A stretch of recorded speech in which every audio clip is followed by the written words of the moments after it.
هقولك روتين بسيط لشعرك يقلل من التقصف بتاعه ويخلي شكله صحي اكتر. اول حاجه نظافه شعرك دي مهمه جدا، واختيارك للشامبو برضو مهم جدا، يعني حسب نوع شعرك هتجيبي الشامبو المناسب. اول حاجه محتاجه تعرفي نوع شعرك ايه، يعني دهني ولا جاف. لو هو دهني هتحتاجي تغسلي شعرك من 2 ل 3 في الاسبوع، يعني ما تستنيش شعرك يزيت على الاخر عشان تروحي تغسليه.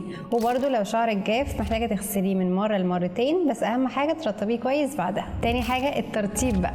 بصي يا ستي، الترطيب فيه منه نوعين، يا اما بالزيت يا اما بالهير ماسك. محتاجه تشوفي شعرك محتاج ايه عشان تعرفي تديله الحاجه اللي محتاجها. يعني انا مثلا شعري لما بينشف من تحت بستخدم زيت الافوكادو عشان فعلا من احلى الحاجات اللي بيرطب لي شعري، وفعلا حقيقي هو من احلى الحاجات اللي ممكن تستخدميها لاطراف شعرك قبل الشاور.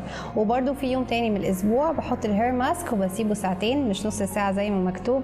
انا عارفه ان هو مكتوب ان انت تسيبيه نص ساعه، بس الافضل انك تسيبيه وقت اطول قبل الشاور عشان فعلا تاخدي منه احسن نتيجه. طبعا انت دلوقتي مش فاهمه اي حاجه، تستخدمي الزيت ولا الهير ماسك. انا هبسطها لك، انت اما تستخدمي الزيت اما تستخدمي الهير ماسك، اما ممكن تعملي ميكس ما بين الاثنين، وده برضو اللي انا بعمله. الفكره انك فعلا تشوفي ايه الزيت المناسب مع نوع شعرك علشان يديكي احسن نتيجه. وبرضو فايده الهير ماسك، كل هير ماسك وليه نتيجه مختلفه، فمحتاجه بس تختاري الهير ماسك المناسب لشعرك. ولازم تبقي عارفه ان الهير ماسك في منه 3 انواع، يعني في نوع فيه بروتين، وفي نوع بس عشان يرطب لك شعرك، وفي نوع عشان يصلح لك التقصف اللي في شعرك.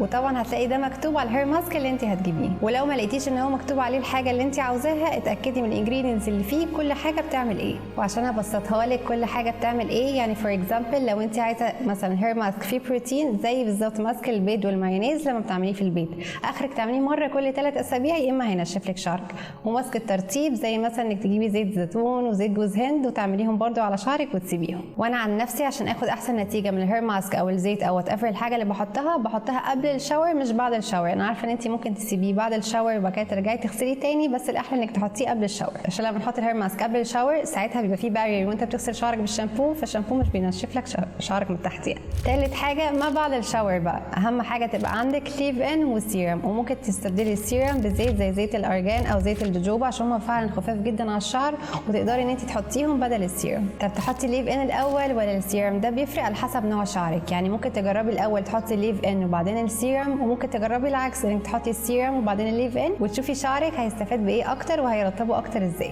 رابع حاجه ودي بجد بقى مهمه جدا، لو ما عملتيهاش صدقني كل اللي عملتيه هيروح على الفاضي، لازم تنشفي شعرك كويس جدا بعد الشاور، لان انت لو ما نشفتيهوش شعرك هيتكسر من الهواء بالذات في الشتاء.